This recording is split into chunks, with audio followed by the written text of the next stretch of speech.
उत्तराधन का उद्घाटन। गवर्नर आरुषि सुंद्रियाल ने वैवाहिक संकट हल करने के लिए कानूनी रणनीति पेश की। आरुषि सुंद्रियाल ने वृक्षारोपण कर किया उत्तराधन का शुभारंभ। आज देहरादून में उत्तराधन गैर लाभकारी संगठन ने आज देहरादून के देहरा खास में अपने प्रधान कार्यालय का आधिकारिक उद्घाटन किया, जो अपने दोहरे मिशन में एक नए चरण का प्रतीक है। देवभूमि उत्तराखंड की पारिस्थितिक विरासत को संरक्षित करना और आधुनिक विवाह के लिए व्यापक कानूनी सुधारों का समर्थन करना। संगठन की गवर्नर श्रीमती आरुषि सुंद्रियाल ने समारोह का नेतृत्व किया, जिन्होंने भारत के वैवाहिक और घरेलू कानूनी परिदृश्य में बदलाव की रणनीति का विवरण देने के लिए सभा को संबोधित किया। गवर्नर आरुषि सुंद्रियाल का दृष्टिकोण, विवाह को तनाव मुक्त साझेदारी में बदलना। उपस्थित लोगों को संबोधित करते हुए गवर्नर आरुषि सुंद्रियाल ने वैवाहिक जीवन को कमजोर कर रहे तनावों और विवादों से निपटने के लिए अपने संगठन की प्रतिबद्धता की घोषणा की। इस अवसर पर ये स्पष्ट करना चाहती हूँ कि उत्तराधन भारत में एक विवाद मुक्त आधुनिक विवाह के लिए एक ढांचा बनाने पर केंद्रित एक प्रगतिशील दृष्टिकोण का समर्थन कर रहा है। उत्तराखंड भारत का पहला राज्य है जिसने समान नागरिक संहिता लागू की, जो कि अच्छी बात है, परंतु अब लिव इन रिलेशनशिप में रहने वालों को कानूनी संरक्षण प्राप्त है, जिसके कारण युवाओं में विवाह की बजाय लिव इन में रहने को लेकर रुचि बढ़ती जा रही है। ये समाज के लिए चिंता का विषय है और इस कारण से महिलाओं के हितों का हनन हो रहा है। युवाओं में विवाह के स्थान पर लिव इन में बढ़ रही रुचि का मुख्य कारण पुराने दकियानूसी विवाह संबंधित कानून हैं, जिनमें भारी सुधार की आवश्यकता है।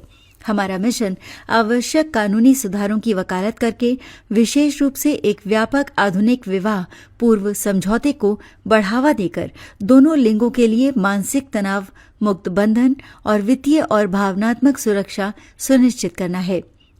ये दृष्टिकोण सीधे वित्तीय चिंता, दहेज कानूनों के संभावित दुरुपयोग और एक महिला के विशेष संपत्ति की भेद्यता और समकालीन घरों के भीतर अपरिभाषित भूमिकाओं से उत्पन्न बढ़ते तनाव जैसे मुद्दों से निपटता है। उत्तराधन वैवाहिक अनुबंध में स्पष्टता और समानता लाना चाहता है, जिससे युवाओं को जटिल लंबी कानूनी लड़ाइयों के डर के बिना विवाह को अपनाने के लिए प्रोत्साहित किया जा सके। हमारे सुधार का मूलभूत सिद्धांत अवैध दहेज और कानूनी रूप से संरक्षित स्त्री धन के बीच स्पष्ट सीमांकन है, जबकि हम दहेज की मांग को स्पष्ट रूप से प्रतिबंधित करते हैं। हम ये सुनिश्चित करते हैं कि स्त्री धन एक महिला की विशेष संपत्ति को उसकी वित्तीय सुरक्षा में एक महत्वपूर्ण कदम के रूप में संरक्षित किया जाए। हमारा आधुनिक विवाह पूर्व समझौता सभी उपहारों के दस्तावेजीकरण को अनिवार्य करेगा और वित्तीय स्पष्टता प्रदान करके पुरुषों को झूठे दहेज संबंधी कानूनी मामलों से बचाने में मदद करेगा।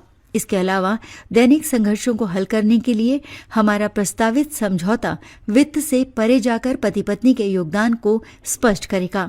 ये नए परिवार के लिए कमाने की जिम्मेदारी, पत्नी की आय का उपयोग कैसे किया जाएगा, घरेलू कामों का वितरण, घर का खर्च कौन वहन करेगा और यहाँ तक कि यदि कोई साथी व्यभिचार में शामिल पाया जाता है तो संभावित वित्तीय परिणाम भी बताएगा। इन मामलों पर स्पष्ट शर्तें निर्धारित करके हमारा लक्ष्य वैवाहिक विवादों के तीव्र और आसान समाधान को सुविधाजनक बनाना है।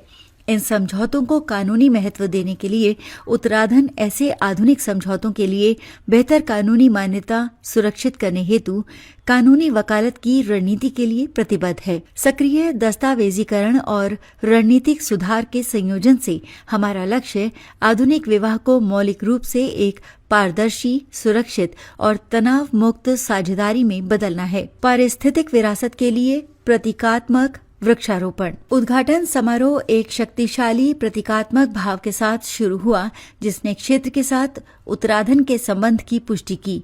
गवर्नर सुंद्रियाल ने सामुदायिक सदस्यों के साथ नए कार्यालय के बाहर मूल निवासी काफल और देवदार के पौधे लगाए।